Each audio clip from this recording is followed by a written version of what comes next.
안녕하세요. 트레이딩룸의 카도입니다. 우리 환율 얘기를 좀 해보려고 해요. 다들 지금 환율 미쳐 날뛰는 건 알고 계실 거예요. 지금 환율이 한 1370원까지 올라와 있어요. 1370원 퍼 월 1달러. 요거가 지금 계속 강세가 지속되면요, 이제 유가가 100불 찍는다라고 하면은 그게 13만 7천원이 되고요. 옛날에 뭐 70불이었고 원달러 환율이 1200원이었으니까 요거 곱하면은 지금 요렇게 되는 거거든요. 84,000원이 13만 7천원이 되는 거죠. 근데 우리 요거를 그냥 단순하게 이제 악재로 생각해야 되느냐? 또 그렇지만도 않아요. 이 유가를 정제한 정제 마진을 뭐 예를 들어서 100불짜리를 정제해서 200불짜리를 만들었다라고 생각을 하면은 원래 70불짜리가 뭐 예를 들어서 140불이 됐는데 100불짜리는 200불이 된다라고 생각을 하면 똑같이 뭐 1배럴 기준으로 했을 때 1배럴당 우리가 여기서 뭐 70불 곱하기 1200원 해가지고 84,000원 벌던 거를 1배럴당 100불 곱하기 1370 해가지고 13만 7천원을 벌게 되는 거예요. 그러니까 이게 이득일 수도 있고 손해일 수도 있습니다. 그런데 한 가지 좀 확실하게 생각을 해야 되는 건 이게 지속이 되면은 우리나라 물가 상승도 피할 수 없다. 그래서 금리를 계속 인상하는 미국 입장에서는 우리나라도 그렇고 다른 나라들도 그렇고 이렇게 계속 금리를 인상하면서 따라와 주길 바라지만 뭐 못 따라와서 떨어져 나가는 나라들은 뭐 그냥 뭐 너네는 뭐 물가 오르고 우린 물가 안 올라도 된다, 약간 이런 마인드로 갈 수도 있어요. 그런데 우리 좀 냉정하게 생각을 해볼게요. 모든 면은 항상 긍정적인 면과 부정적인 면이 있잖아요. 이거에 대해서 제가 좀 설명을 해야겠다라는 거는 어제 라이브 하다가 난 생각인데, 계속 환율이 계속 오를까라는 얘기를 많이 하시더라고요. 근데 제 생각에는 지금 환율이 고점이 아닌 것 같아요. 조금 더 오를 것 같은데 고점이 가까워진 건 맞아요. 그러니까 무슨 뜻이냐면요, 이게 계속 올라간다고 생각을 해볼게요. 뭐 예를 들어서 자 1,400원을 찍으면요, 고작 2% 차이거든요. 원화 기준으로 하면. 자, 그리고 이 원화 기준 2%만큼 우리가 더 이익을 얻는다는 건 무슨 뜻이냐면요, 이걸 가지고 우리가 실제 제품의 가격을 2% 인하할 수도 있다는 뜻이고요. 이 2%를 인하하면 이 제품이 더 잘 팔릴 수도 있다는 뜻이고요. 그런 면에서 미국 제품의 가격 경쟁력이 떨어질 수도 있어요. 자, 또 무슨 생각을 할 수 있냐면요, 우리 똑같이 삼성전자를 7만원에 샀다고 생각을 해볼게요. 1,000원일 때는 삼성전자는 70불이었어요. 자, 1,400원이 되면요, 삼성전자가 50불이 됩니다. 자, 그러면 이런 50불이 되고 70불이 되고에 따라서 주식시장에서는 단순하게 우리가 금리가 계속 인상되면 그 나라로 자금이 유입된다라고 생각을 하는데, 금리가 인상된 나라, 뭐 A국, 그러니까 미국과 한국이 있어요. 자, 미국의 금리가 계속 높아지면 한국에 있던 자본이 미국으로 넘어가서 미국에 돈을 맡길 것이다. 미국에 우리가 돈을 계속 집어 넣을 것이다. 혹은 뭐 역에 돈이 나가 있던 게 다시 미국으로 넘어갈 것이다. 이런 생각을 하는데요. 이게 또 적당하면 그런데 과하면은 오히려 외화가 유출될 수 있다는 거죠. 옛날에는 70불에 사던 삼성전자가요, 이제 50불에 살 수 있어요. 이게 환율이 나중에 다시 안정이 돼서 뭐 1,200원에 간다라고 생각을 하면 추가적인 환차익까지 얻을 수 있는 거예요. 그래서 미국은 적당한 수준으로 우리가 가격을 통제할 거예요. 그러니까 환 가격을 적당한 수준으로 통제가 되게끔 적극적인 금융 정책을 펼 거고요.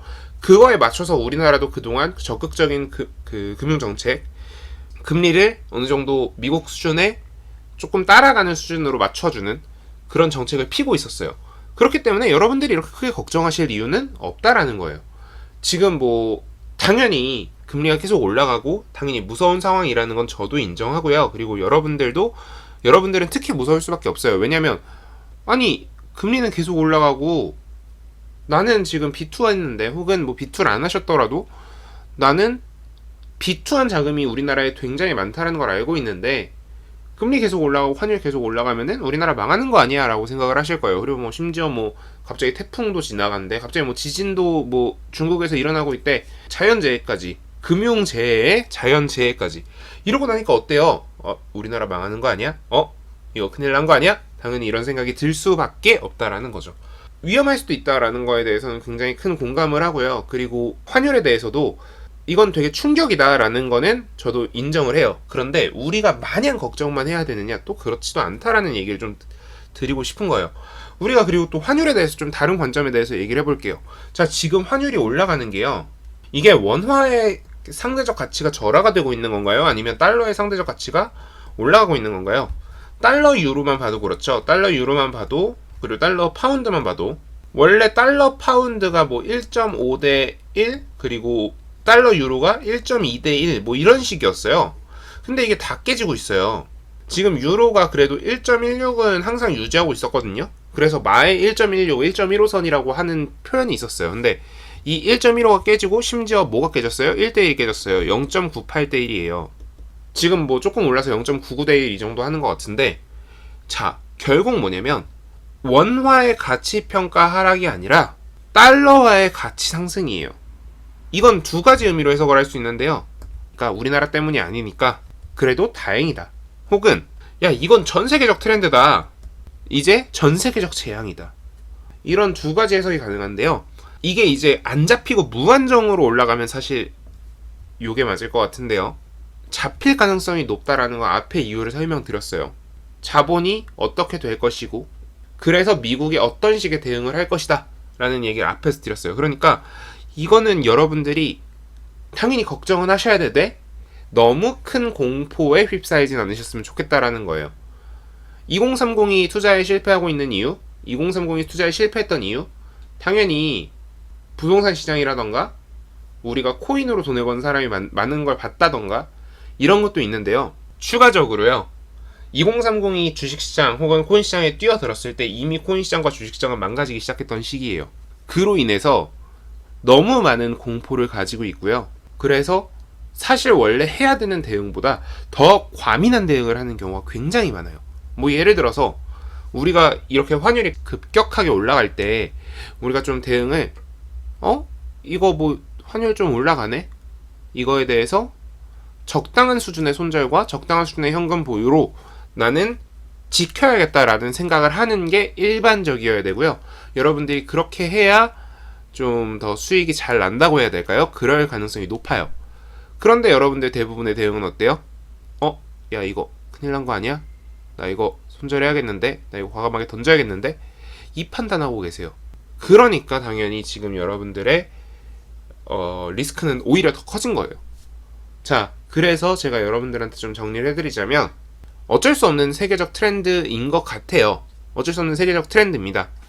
그러면 우리는 거기서 리스크를 최대한 줄이긴 하되 우리의 마음도 조금 편안하게 먹을 필요가 있다라는 거. 이미 변한 거예요. 변해가는 과정은 당연히 무섭고 고통스러울 텐데요. 이미 변하고 있는 상황이에요. 그 상황에선 받아들이고 그 변화에 대응할 줄도 알아야 된다라는 얘기를 드리면서 오늘 영상 마무리하도록 하겠습니다. 감사합니다. 지금까지 트레이딩룸의 카도였고요. 오늘 영상 도움되셨다면 구독, 좋아요, 알람 설정 부탁드립니다. 감사합니다.